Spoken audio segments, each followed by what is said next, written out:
Hey, everybody, and welcome. I'm Haley Mitchell-Haugen. I'm the editor of Sheila-Na-Gig Online and Sheila-Na-Gig Edition.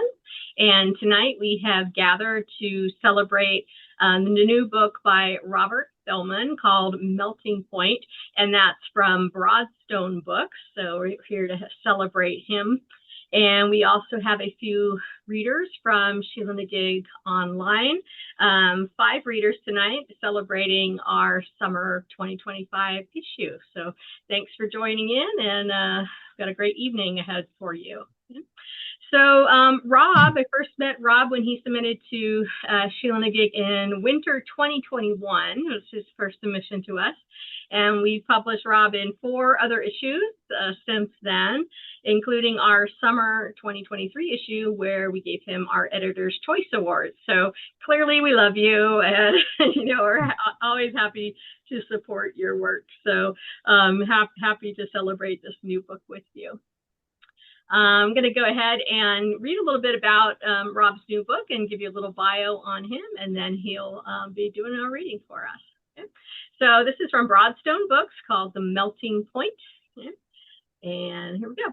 So the title poem of Robert Fillman's new collection recalls watching as a child as his uncle is being interviewed on TV about losing his job as a welder. Quote, summing up his life in a 30-second spot, his words broken up and clumsily put back together.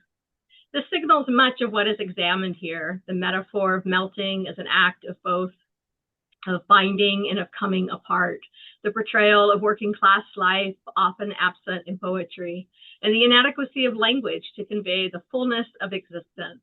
But there's nothing clumsy about the way he puts his words together. Instead, they are searingly honest, even when he writes of his wife's weakened heart, or of the generational trauma of abuse, hearing his father's voice, when I yell at my son, or his daughter listening when daddy drinks too much, among her pet peeves. He confesses his uneasiness with legacy and the expectations of manhood, admitting, I have never held a gun, never hunted, instead buying his meat at the butcher counter. I'm glad that nothing rustles in me.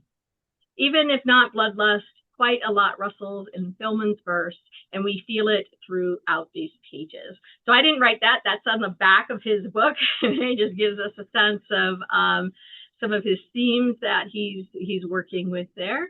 And for a little bit about Robert, he is the author of the chapbook November Weather Spell from Main Street Rag, and the full-length poetry collection House Bird by Terrapin. His poems have appeared in Salamander, Spoon River Review, Tar River Poetry, many other journals, including Sheila-Na-Gig. In addition to poetry, his literary criticism has been published in ISLE, Interdisciplinary Studies in Literature and the Environment, CLAG, the College Language Association Journal, College Lehigh University. Oh, I missed something there, sorry. Fillman holds a PhD from Lehigh University and is an assistant professor of English at Kutztown University. He lives in Macungie, you have to let me know how that works, Pennsylvania, with his wife and their 2 children. Welcome, Rob. It's great to have you here, and congratulations on the new book. Thank you so much, Haley, for that introduction, and thank you for hosting, and thank you all for being here. I really do appreciate it. So I'm excited to have the opportunity to read tonight from The Melting Point and share it with you. I do want to apologize in advance for the background that you see here. My office is being remodeled at the moment. So everything has been removed from the space, including all my books and mementos. So what's left is basically the desk, a bookshelf, which has been partially covered in plastic. So it's a rather drab, unpoetic space currently, and I'll see if I can bring some life to it, I hope. So I plan to read maybe 5 or 6 poems tonight and just give you a sense of some of the strands that run through the collection. And I thought I would start with the title poem, which was mentioned in that introduction. And it does, in a lot of ways, bring together many of the themes of the collection, working through the idea of melting. Of course, the physical melting, when a substance transitions from solid state to another and changes forms, but also the notion of emotional melting. How do we stay solid and composed and resist the impulse to break down, I guess. And I think this poem brings those impulses together. So this is called Melting Point. My uncle on the local news, summing up his life in a 30-second spot. His words broken up and clumsily put back together between noisy, sporadic shots of him in an apron and helmet, a pair of leather welding gloves. The TV reporter cutting him off to ask what he plans to do now that the plant is closed, his job lost, not grasping how those words sear like an acetylene torch. And there I am watching as a small boy, seeing the irrevocable destruction of my kin from the comfort of my living room, not knowing the pain he carried in his head, his liver, his fists, his rifle. How it's all there, flashing on the screen, and for a moment transformed into something useful and brilliant, a natural kind of alchemy. The tears in a middle-aged man's eyes about to spark when the channel suddenly cuts to commercial. And this next poem, I'll read another poem that extends the thread that I was just touching on a little bit, and it's the need to set oneself up uh, as something solid, right? To hold yourself together by controlling things that you think you can control, right? Even if those things turn out to be injurious or self-defeating. This is a poem in the last section of the book, and it's called The Weight of Loss. I don't hear the doctor at first when she asks if I've been sleeping better these nights, if I've cut back on the raw fish, if the migraines have subsided, because my mind is gridlocked, caught between some weight and height on the BMI chart, tacked on the wall of her office, as if my body were hanging there too. That's when I remember some random bit of trivia, how the first body mass index was based on the weights of corpses. And I laugh at the irony. How all these years I've been striving to be as fit as a dead man, controlling portions, passing on seconds or dessert, forgetting how much I loved my wife's brownies when she would dump an extra cup of walnuts into the batter because she knew I loved the crunch.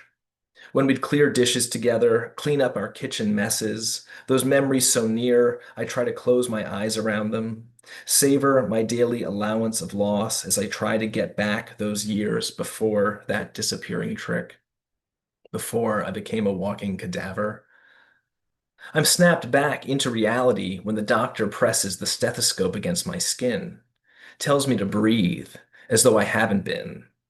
She asks again if I've been sleeping more soundly as she slides the cold drum across the smooth map of my heart, tells me to breathe deep and again, and now to just breathe normally, as if that request were simple, as if I had been overthinking it these last few years, as if my lungs hadn't been at work all the while, toiling against their master's will.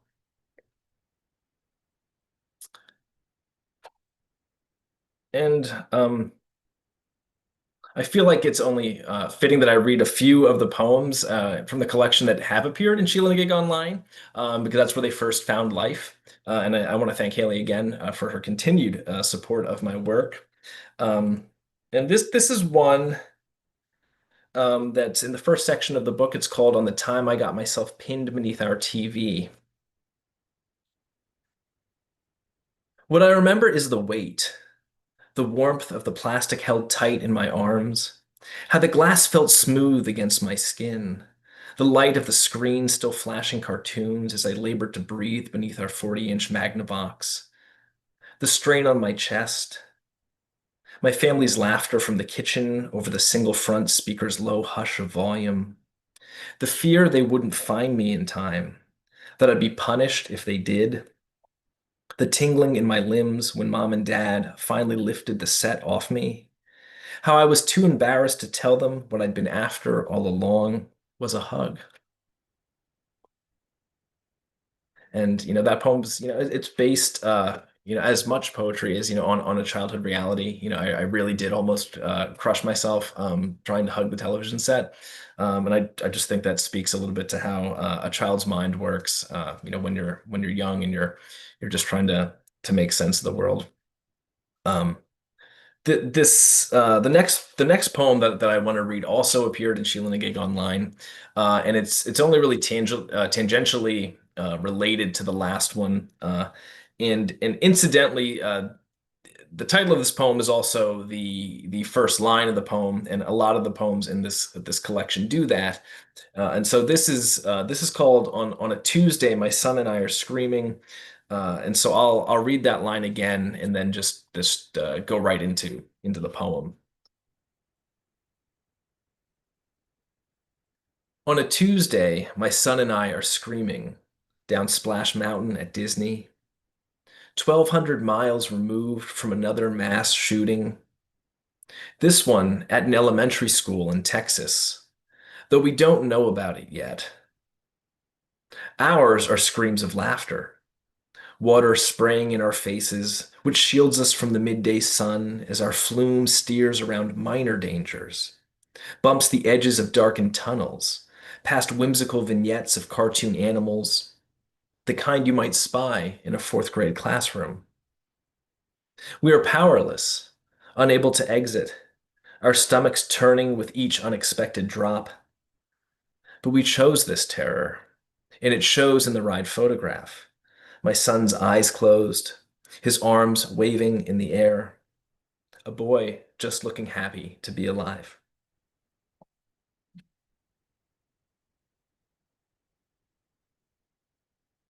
And there are a number of, what I would call gun poems in this collection. And again, this was alluded to a little bit in that introduction that Haley read. I'm from Pennsylvania, and hunting is fairly popular in our state. I come from a family of hunters, or I should say former hunters at this point. And so in this collection, I'm thinking about that a little bit. And certainly gun violence is sadly a part of our everyday lives in America, as that last poem showed. We can't seem to escape it. And so there are a number of poems in this collection that think about killing, or that use guns to different effects. At the same time, there are also a number of ekphrastic poems in the collection. It's a form of poetry I really am drawn to writing. And so this happens to be a poem that's both an ekphrastic poem, but it's also about killing. And it's based on a Winslow Homer painting called The Fallen Deer, which is just a haunting visual, which I try to honor in this poem. So if you have a moment, check the painting out online. Just look up Winslow Homer, The Fallen Deer. Uh, After the fallen deer, and there's an epigraph from the painter, which reads, "Just shot a miserable pot hunter. A century has passed since you straddled that log, delicate neck stretching to meet the creek's surface, snout skimming the cool water now and then. Another morning makes no difference to you. The bank, all shade and mud brush, a heaving, endless silence to anyone not stalking these woods. And then it happens. The season's pulse grows faint. Your tail flutters like a white flag. The half light flattens. It's your eye that keeps fighting, almost as if the life of your gaze is leaping toward the next 100 years, loud as a rifle shot, while the earth, time itself, slowly, surely turns. And um, I figured I would just read, maybe one more poem from the Melting Point. I'm a huge baseball fan, and we're right in the middle of the season, and the All-Star game is coming up next week. And I think that sometimes there's a tendency when we look at something like sports, to say, well, that's just a physical activity, or it's mostly about competition. It's about getting an edge and winning. Um, and we look at it as separate almost from aesthetic or intellectual activity. But at this, at the same time, and this may be particularly true of Major League Baseball, especially given its sense of history and the reverence the league has for its traditions and for its greatest players, there's really a lot that you can learn from uh, uh, about life from having watched baseball. And in this poem, you'll hear several players' names, and I hope that they are familiar to you. This is called The Day That Baseball Taught Third Grade. And this will be the last poem that I read. Mr. Ripken explained how perfect attendance is about more than just showing up. During morning announcements, Mr. Callis crackled a warm horsehide good luck to the chess club before their match against their better funded powerhouse division rivals. In language arts, Mr. Weaver diagrammed extravagant sentences with his arms that made perfect sense to students despite their only knowing a few four-letter words. Mr. DiMaggio explained how not to squirm in your seat, how 56 could be considered a prime number. Mr. Williams worked with his students at their desks on fractions, going over a worksheet where every answer somehow came out to 406. After lunch, Mr. McGraw talked about spirituality, responded to every persistent question about faith by saying, "You gotta believe." For art class, Mr. Maddox demonstrated how to paint corners, how to create visual movement in pictures using the slightest touch of a finger. Then everyone stretched. The afternoon history lesson was led by Mr. Robinson, who managed to integrate CRT without ever uttering terms like discrimination or privilege, instead passing around bottles and rocks and rope as props. Realizing the afternoon bell was about to ring, Mr. Buckner closed the day by gathering everyone around him. He told the class everyone makes mistakes, that everyone will be remembered for something, so strive to be good. Above all else, always strive to be good. That's all, and thank you for listening. Great. Thanks so much, Rob. We've been listening to Rob Fillman reading from his new book, The Melting Point, from Broadstone Books. So hope you guys will check him out. So great to have you and see you again, Rob. So always a pleasure Thank you to so have you. much. And for the next part of our event, we're going to be moving into a short invited mic reading. We have contributors to Sheila-Na-Gig's Summer 2025 issue. And our first reader tonight is Sherelle Weigel. Take it away, Sherelle. Thank you, Haley, and thank you, Robert. What a wonderful reading. Thank you. I'm going to do two short poems from the summer edition. 6 months after death has visited. The calendar says March 23rd. The light at midday is a little brighter, though the sky is still overcast. I watch gilded vows of flowering forsythia impose elations into this day.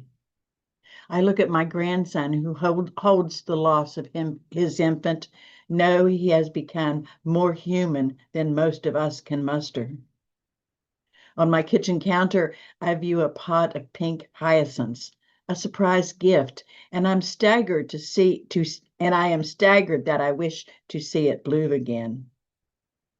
I notice my altar still holds our September grief. I open afternoon curtains, add the potted plant, lift budding devotions into this day.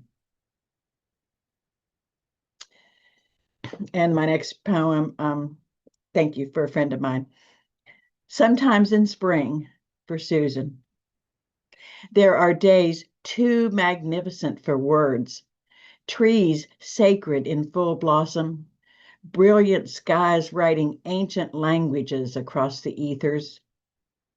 There are those nights too delicate even for intimacy, dark soil waiting for touch, supple heavens singing ancestral songs in starlight. In the first blue light of dawn, there are friends who silently unfurl their thin Luna wigs, wings rise above all our imaginations. Thank you. Okay. First off, great poetry, Rob. Thank you, Cher. The first time I heard the baseball poem, a poet named Justin Ham, who I think you know, he read that poem at a gig where everybody was reading, a poem by someone they wish was there that night but wasn't, and what they wish they would have read. And I love it. Oh, thanks so much. So I will read two. This first one is a pantoum.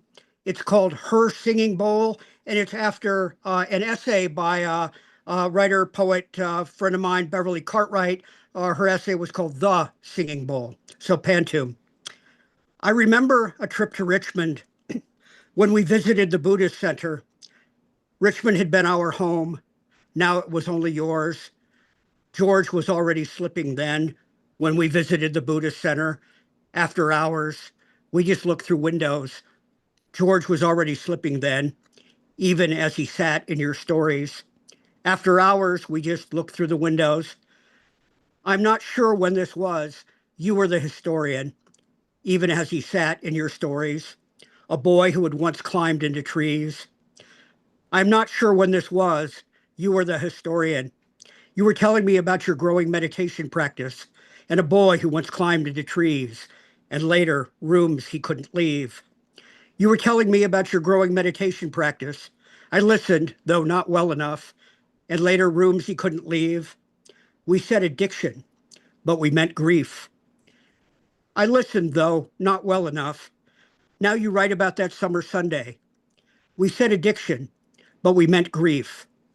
As the monks scattered a sand mandala, now you write about that summer Sunday, him jittery in his skin as they scattered a sand mandala that you had both watched them build the day before.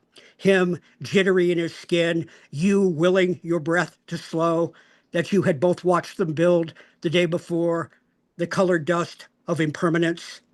You willing your breath to slow, filling the air with the beauty you tried to hold, the colored dust of impermanence. It made him anxious, but he had asked you to attend. Filling the air with the beauty you tried to hold. So he touched your knee. It made him anxious, but he had asked you to attend. You stayed, he stayed, so he touched your knee. That is the part I come back to. You stayed, he stayed. I have written him into poems for years now. That is the part I come back to. Sometimes a flash of mischief. I have written him into poems for years now. Sometimes the holes he left us. Sometimes a flash of mischief. He was my friend, too. Sometimes the holes he left us, but never my son. He was my friend, too. You carry the weight, but never my son. You always will. You carry the weight now with every word you write. You always will. Start with silence. Now, every word you write, the same silence that still sits, starts with silence inside the bowl before it sings, the same silence that still sits. It's not that we forget inside the bowl before it sings, it's that we remember differently. It's not that we forget you through the grip of grief, it's that we remember differently. Me through the ghost of a laugh, you through the grip of grief, remembering as he and I hunted for a can opener together, me through the ghost of a laugh. There's no moral in this, remembering that he and I hunted for a can opener together. You still hold on. There's no moral in this, to the bowl, to the sand.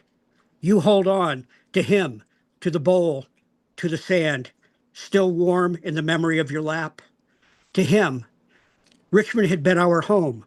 Now it was only yours, still warm in the memory of your lap. I remember a trip to Richmond. Thank you. This next one, I am honored to say, is in the summer edition of Sheila-Na-Gig. I've been experimenting, and experiment, I guess, is a good word, having fun with magical realism and finding ways to talk about things that I think need to be talked about, but that you don't want to be didactic about. And So this is from the summer edition. It's called His New Antlers. It started with a bump, barely a bruise under his hair, but by Tuesday, a velvet crown was blooming from his skull like something holy and inconvenient. Mom gasped when he walked into the kitchen and knocked down the spice rack, cinnamon everywhere. He tried to apologize, but the antlers got there first, took out the light fixture and a ceiling tile. By Thursday, he couldn't fit through doorways without turning sideways, tilting like a boy trying to bow with too much gravity. I told him to stop it, to cut them off or think smaller thoughts. You're always doing this, I said, making everything about you. But I was the one who yelled when the walls cracked. He just blinked, eyes rimmed red, like they'd been staring into snow for too long. We tried putting him in hats, wide-brimmed things from the thrift store, one with feathers that made him look like a lost colonial ghost, another like a jungle explorer who had gotten too close to some terrible god. He slept on his side, pillowed between chair cushions, his antlers poking holes in the drywall. Every morning I found tufts of plaster dust in his hair, like dandruff made of houses we couldn't afford to fix. I told myself it was just growing pains, some weird hormonal thing, but his silence grew, like a room added to the house when no one was building. It took me weeks to stop being angry, even longer to stop laughing when he got stuck in the hallway, antlers wedged like some broken wishbone we couldn't make a wish on. But last night, I saw him curled up in the bathtub, trying to hide the velvet peeling away, raw bone beneath, the color of grief. And I remembered the man at the door with the badge and the clipboard, his voice a flat tire on gravel. We couldn't answer his questions. The backpack that never came back from his walk home from school that day. He came home without words, but the silence reeked of something taken. How he stopped talking after that night, but started drawing forests in the margins of his school books, dense places without people. Now the house is full of cracks and antler-shaped shadows. We eat dinner in shifts. Mom cries when no one is looking. I've started sleeping in the living room just to be near him. And when I wake to the scrape of horn on plaster, I don't yell anymore. Instead, I open the window a little wider. Thank you. I want to thank you, Haley and Sheila-Na-Gig, for all that you do to bring us together as a community, to make community.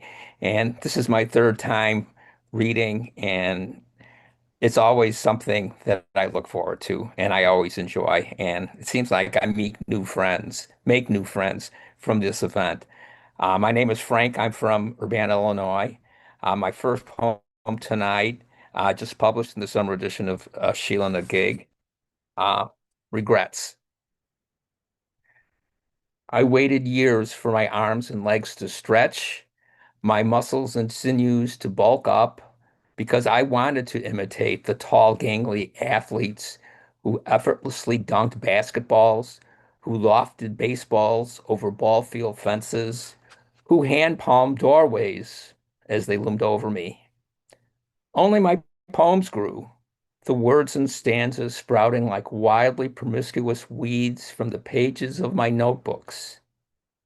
I'd like to say it was enough, but I'd be lying. My second poem is thank you. My second poem is from the 2024 edition of Spindrift, Night Driving. At night, everything becomes a blind spot. The road disappears in the thickening fog beyond the glare of the headlights. Flashing traffic lights strobe like red and yellow halos. Sometimes I see signals, the brakes. Gravel on the roadside snaps and pops. An ambulance threads its way past ancient drivers. Thank you. If I could do a very quick plug, I have two chapbooks. what we harvest from Kelsey books, coming of age, and about my poor baby, Nero, who is coming on his 3rd anniversary. And he becomes my avatar for so many words that I had. Again, thank you. Thank you for letting me talk about that. Oh, I'm going to throw my thanks to Haley as well. Great community. I'm very happy to be a part of it. And Robert loved the reading, and actually a lot of that really hit home for me. I come from a family of drinkers, so yeah, great stuff. And actually, Rick, that magical realism poem, that is a killer. Love that poem. Okay, so the first one that I'm going to do tonight is from the most recent edition of Sheila-Na-Gig. Where are you? There you are. And both of the poems actually that I'm reading are, interestingly, which I hadn't noticed until actually I thought about it, about traveling in some way. So anyway, this one's called What Arrives in the Dark. As a young boy, gazing at the reservoir and the stars from out a backseat car window, close to midnight, floating on air atop Arrow Highway East. And it's funny, that feeling, in concert with a tinny radio station Mom had playing, her singing along, tire treads syncopated with road, a feeling bigger, more at ease, a tight fit with the universe, an understanding too full, richer than I could say or scribble then. The blankets of home. Older, it was rain that fell at my sister's funeral, the near dying in that New Orleans hotel room. And what about those waving, sunlit fields you feel when you realize, holy crap, this really is love? Or blues that send you driving for no reason to Santa Fe after she gives you up for good. When I was 10 years old, wondering at Auriga in a car window on nights returning from Grandma's house, sometimes I asked why Mom was never in a hurry to get back to Dad. Of course, the truth would burn soon enough. Of course, we're flying through the dark with nothing but ghost light from dead gods to guide us. Of course, I'm crying in love, out of answers, longing for a safe road home, floating on air. Thank you. Right, then I'm going to do one here from the upcoming book. Thank you again, Haley.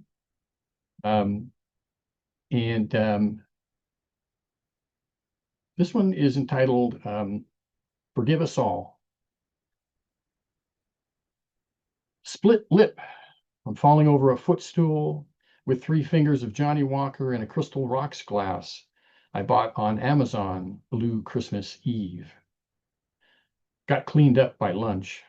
Had those vagrant red goose-lid eyes you see on TV in beaten downtown bars where everyone drinks Kessler or 10 High. My boss's son was murdered by white supremacists at Cal State. Everything frosted over in the morning. I slowed down, ate too much rich food, stopped trying. My wife was happy to have her sickly mother to worry about instead of me. Time is a trick. This toothsome 60-something black guy with a bushy mustache, wearing a 7-spiked crown and a pink prom dress, leaned out a passing car window to shout, "I say yes, I forgive you all," and then blew me a kiss. "Remember Miss Liberty," she said, riding into sunrise. When the moon was fat that bright white morning, I walked right through the muscle of her pink breath. She's on the river's other side, where I can see horses and passerines, wild blue sweet clover. I keep calling up strength to make the swim over. Same moon at night. There is no sleep outside her. Her a cracked bell with the drag queen clapper. Thank you. Thank you, Michael. Pretty soon you'll be up here doing your featured reading, so that's all exciting. Yay. Thanks everybody for tuning in to Sheila-Na-Gig Editions. I encourage you to check out Rob Fillman's The Melting Point from Broadstone Books, and you can find our readers and our own press at SheilaNagigblog.com. Thanks everybody.